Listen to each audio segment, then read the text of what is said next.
any steps that either side takes that either risk sparking violence or, over time, and ultimately undermine the prospect for returning to the pursuit of two states, we oppose.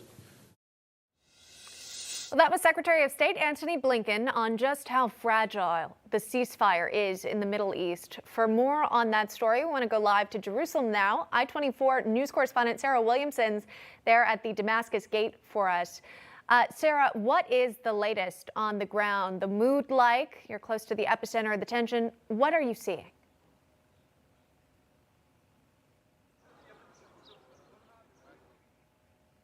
All right, appears like we're having a little technical error. We're going to connect with Sarah in just a moment. But here to react to what we heard from Secretary Blinken is Morton Klein, National President of the Zionist Organization of America.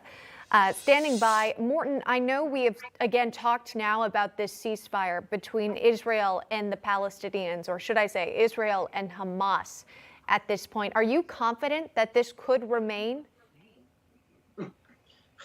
The last time we had a ceasefire in 2014, Hamas violated it 10 times.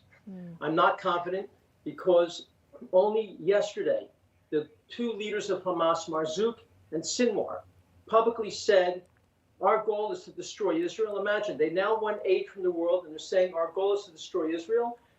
And Sinwar said, what you saw we do to Israel was just a dress rehearsal. It's going to be worse next time.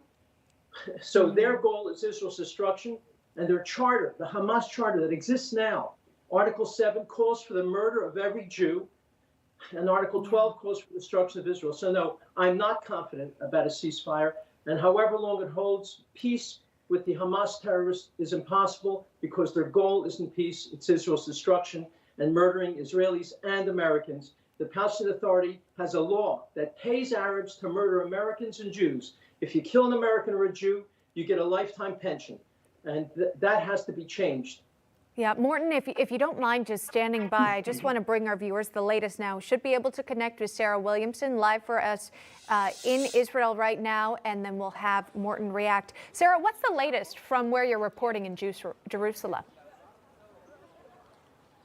Well, we have seen some relatively tense calm throughout the country since the ceasefire went into effect, with a number of minor flare-ups inside Israel, testing the stability of the region and really raising concern for further escalation among the political echelons, not just here in Israel, but also in the US, in Egypt, and with Hamas, who have already resumed their threats against the Jewish state. Now, Hamas chief Yahya Sinwar is warning that any Israel aggression towards the Al-Aqsa Mosque will result in a reaction from Hamas that has obviously had Israel readying for an escalation. Now, senior Israeli Defense Force officials have told Hebrew media that at the moment the ceasefire with Hamas is extremely unstable, and IDF Chief of Staff Aviv Kahavi is also warning that the IDF is already preparing for their next campaign in Gaza.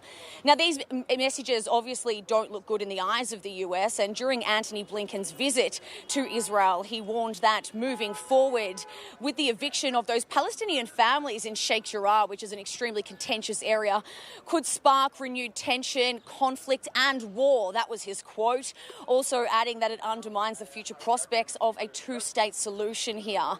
But where I am now in Damascus Gate is the closest entry point to Al-Aqsa Mosque, where thousands of Palestinian citizens of Israel have been entering for Friday prayers. And in just a few hours from now, evening prayers will commence. And it is after that, after they have concluded, that any type of tension does arise here in the area. So at the moment, things are tense but calm. We have an extremely heavy police presence, but the area is volatile and could erupt at any moment without warning.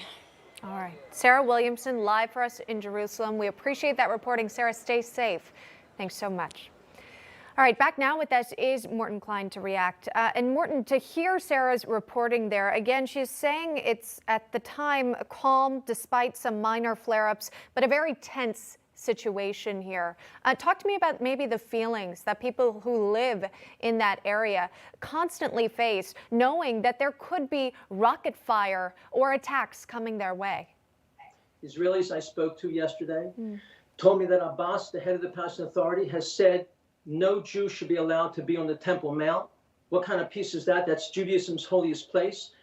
He has publicly stated that the Jews are attacking the Al-Aqsa Mosque, a total lie. And he has publicly stated to the Arabs, make sure your bullets hit their Jewish targets. So the Jews are very afraid that the Palestinian Authority leader is inciting violence. And when it comes to the eviction, these are Arabs who for years have not paid rent. The owners of the apartments went to court. The court said if they don't pay rent, you can evict them. That's all. It has nothing to do with the fact they're Arabs. If the Jews weren't paying rent, they would be evicted. They've used this as a phony pretext to attack Israel, as they've done regularly. And remember, the issue is not statehood. As Blinken says, we need a Palestinian state. The Palestinian Arabs have been offered a state in 1937, in 1948, in 2000, 2008.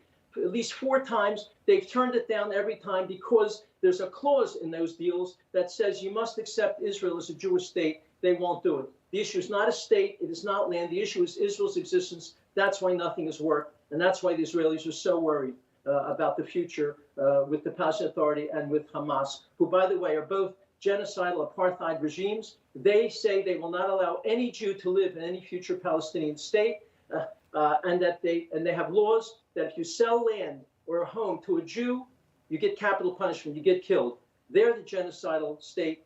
They're the apartheid state, not Israel. We know during the 11-day conflict, we saw hundreds of fatalities, both Palestinians and several Israelis as well. And of course, we did see destruction.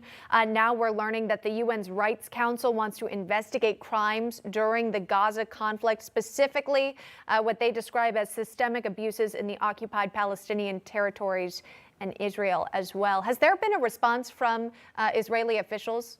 Yes. Israel says there's been 200. First of all, Hamas, who you can't trust, claimed there's been 200 Gaza Arabs who were killed. 140 have been terrorists, 140.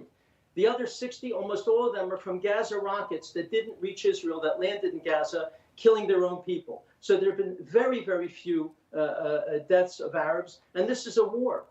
So Israel is the most moral army in the world, doing everything to protect lives, while Hamas is launching 4,300 missiles to have massacres of thousands of Jews. If it wasn't for the Iron Dome, you'd have thousands of Jews murdered.